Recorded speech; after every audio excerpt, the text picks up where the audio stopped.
can throw a fastball 100 miles per hour. Plus, he can cradle little kittens in his arms. I saw it. Talking about Andres Munoz, one of the best closing pitchers in baseball who just happens to play for our M's, was recently at Safe Rescue in Shoreline. And I was privileged to witness him just being so kind to all of the incredible volunteers there. And yes, he was loving on those cats. I think he wanted to adopt every single one. Hi, I'm Erica on Spira 105.3, privileged to welcome Emily Sprong from Safe Rescue to the show. Wow, it was so nice to meet you. How much fun was that? It was a really fun day, wasn't it? It was so nice to meet you, too. We appreciate you taking the time to come out and hang out with us. It was like therapy. Are you kidding me? I'm trying to convince my husband to adopt a kitten, and I think I'm close. I'm close, Emily. Excellent, excellent. Well, you got to work on him to be willing to adopt 2 kittens. If they're under 6 months, we do send them out in pairs or to a home that has another young cat at home.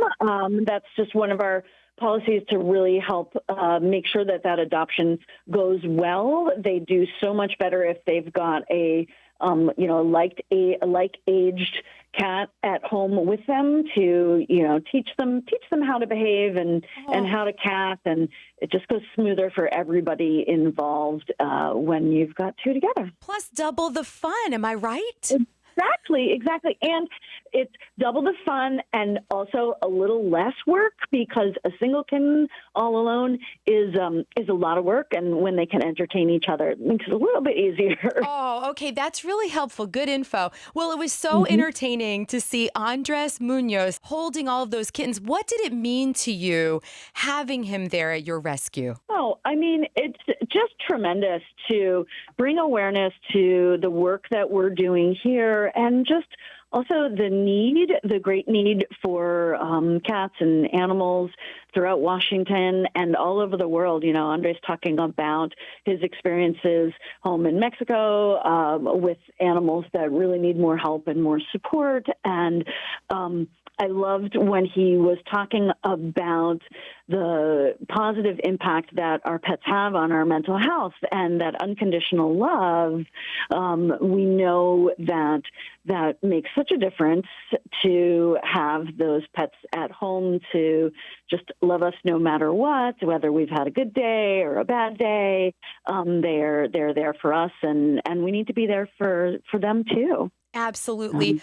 I mean, here's this guy with the most powerful hands, and yet he's being so sweet with those kittens. It was so sweet. And, he was asking some great questions when he was, looking at the x-rays and asking questions of our veterinary manager, Angie, just genuinely interested in the health of these cats and the work that we're doing. And so it's a tremendous opportunity for us to help get the word out about this work, the needs that, we're here. We've got opportunities for people to adopt, to volunteer, to foster, and to support the work that we're doing. A lot of these kitties come to us with an unknown health history. We definitely see some mysteries and some puzzles with some of the health of the cats. And so having these diagnostic tools and our veterinary staff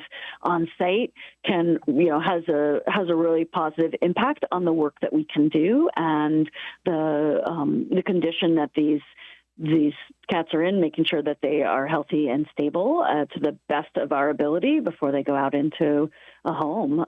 It's really wonderful to be able to do that. But that takes a lot of support from the whole community to be able to do that. Absolutely. I was so impressed with your team.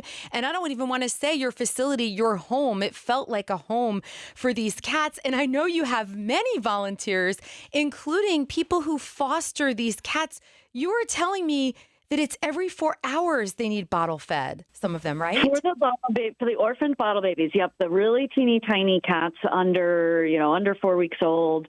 And we don't see a lot of those cats, we don't take a lot of the bottle babies in, mostly because we don't have the capacity, because it does take such trained and dedicated fosters to care for those cats, feed them every 4 hours through the night and everything. They also, cats that young, especially ones who haven't had the benefit of being raised by a mama cat, they don't have as strong of an immune system. So they're very fragile. They require fosters who can keep a very close eye on them, weigh them daily, and let us know as soon as possible if they're not doing well, so we can get them, see if we can help them, get them the care they need, get them back on track. Wow. So it is a really challenging thing. There are always more cats in need out there, and we would love to have the capacity to be able to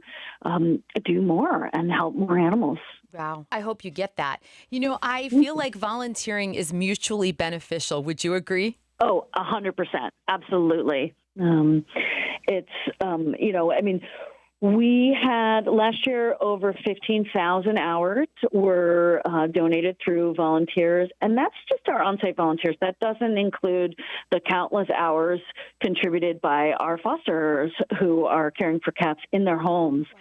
But, just the shelter volunteers, that's more than 7 full-time staff members worth of time. So there's no way that we could do this work without the generosity of our community and those volunteers and those fosters and other supporters. It truly is a community effort. And one of the things that we can do in our larger space is have more volunteers at a time, because it's important community for them too. We have volunteers who've been volunteering on the same day for years. They've become friends with their fellow volunteers, and I love that. That's what keeps people coming back, is making it, the cats for sure, but also just making it an enjoyable social time is an important piece of it too. It's community. So while your volunteers are making friends, what else are they doing? They are doing it all. They are doing the cleaning, the washing dishes, the laundry, those things that are crucial to keeping a clean and healthy environment. They're doing all of that. Volunteers do our morning and evening cat care. So they feed the cats, they clean litter pans, they make sure that all of the shelves are stocked. They get to, give the cats some attention while they're feeding them too. We have volunteers who help with our enrichment, giving some extra time and extra attention to some of the cats that maybe need a little coaxing out of their shell. We have volunteers who help administratively. They enter records. They do scanning for us. We receive a lot of donated supplies, which is another amazing way that the community helps. And we have volunteers who sort those supplies and make sure that they get to where they need, whether they're going to be used in-house, whether they're going to be sent home with fosters to help care for those cats, or whether they're going into our community pet pantry. It's volunteers who are making sure that that's all getting tracked and measured out. Volunteer photographers, volunteer greeters, adoption counselors, volunteers help with our outreach events. Really, they're integrated into everything we do, and we're so thankful for the generosity of the community. It takes a village. Hey, tell me a success story, one of your favorite adoption stories. Well, I have 2 that I want to share with you. Actually, they're both named Stella. So one of them was a young kitty who came in to our care in the spring of 2020, and her name was Stella, and she was a kitten at that time, and she had been diagnosed with a disorder called megaesophagus, which means her esophagus was too large, and she had to sit up to eat.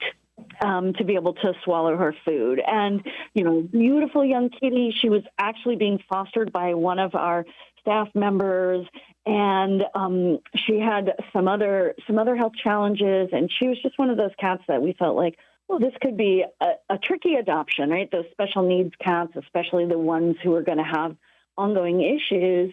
it takes a special adopter. Yeah. And at that time, we were doing our adoptions remotely. People were adopting cats without ever having met them before, which was incredible. And Stella got a home. She was with us. She was actually only in our care for 3 weeks, which was faster than we felt like it'd take her to find a home. And we just heard from her adopters earlier this year, who let us know how well she's doing, and that her mega E has gotten to a point where it's extremely manageable, and they just absolutely love her. She's such an important member of her family, and so it's really wonderful to hear from years ago. And when I talk with supporters who've adopted a cat, one of my favorite things to do is send them a picture of their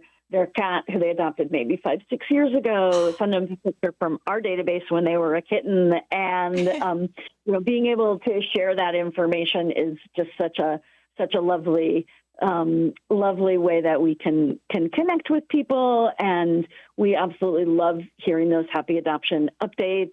And even when they're not so happy, we like to know about that too. One of our adoption counselors has time dedicated to also do our adoption retention.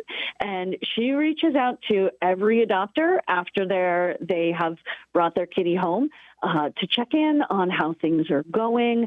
If they are needing any help, she's there to support them, whether that's with behavioral advice or suggestions on how to introduce their new cat with other animals in the home, how to, work through any problems or challenges. We really do like to maintain that relationship and support people through any, bumps in the road, but also celebrate those successes. Wow. The other kitty, also named Stella, she was with us for 6 months, and she is a very, very sweet, very friendly cat, but had been diagnosed with a seizure disorder. And he was stable on medication, but it needed to be administered 3 times a day at a very consistent time. And that was a tricky thing for people to take on. She was in a foster home for most of her time with us, but there were a few times when her foster family had to travel, and she came into the shelter, and we all took shifts of who was coming in at 1 a.m. to give her meds. Wow. So we had a big media push for her because she's beautiful, very sweet kitty. But that 3 times a day was a tough sell. Our medical team was able to get her shifted to a different kind of medication, and that was she only needed once a day. And we made sure that she was stable and doing well on that and still healthy. And then we were able to find her a home, and she's doing well there. She's in a family with kids and other pets. She sleeps with her 9-year-old person. And so that has been a great success story as well. Wow. Yeah. I mean, Emily, thank you for doing the work that you do. Why do you do it? Why is this your calling? Wow. I mean, I have always loved animals. I was that kid who, different animals always followed me home and always wanted to work with them. I've also been involved in the environmental field for many years. And when I came back to animal welfare, it was really coming back to my roots and having worked in the environment for a number of years when we would talk with people about what got you interested in taking care of the environment. Usually it came back to somebody who, had a relationship with an animal at a young age, got them to make that connection to the fact that there is a bigger world than us out there, and we have a responsibility to learn about it, understand it, and steward it. And so kind of the connecting back to it all starts at home. Usually that relationship with the animal was a pet that we grew up with. And Really it comes down to our organization's vision, our statement of purpose, which is we believe each cat has inherent value and that humans and felines enrich each other's lives. And this bond builds compassionate communities with empathy for all living things. And, that is what really inspires me and makes me feel like this work is so important, because as much as we do to help those cats, they do just as much to help us, and it all helps build that compassion and that empathy that we, there's just never too much of that in the world. Yeah, more of that. Right. We need more of that. We need more of that empathy, more of that compassion, and taking care of others, taking care of ourselves as well. So that's what keeps me coming back every day and being surrounded by these amazing kitties. And I think one of the other things that really motivates me is knowing that we can make a difference and seeing that difference. We see a cat very shy, injured, has medical challenges, and we see that happy ending to that story so often is just incredibly rewarding.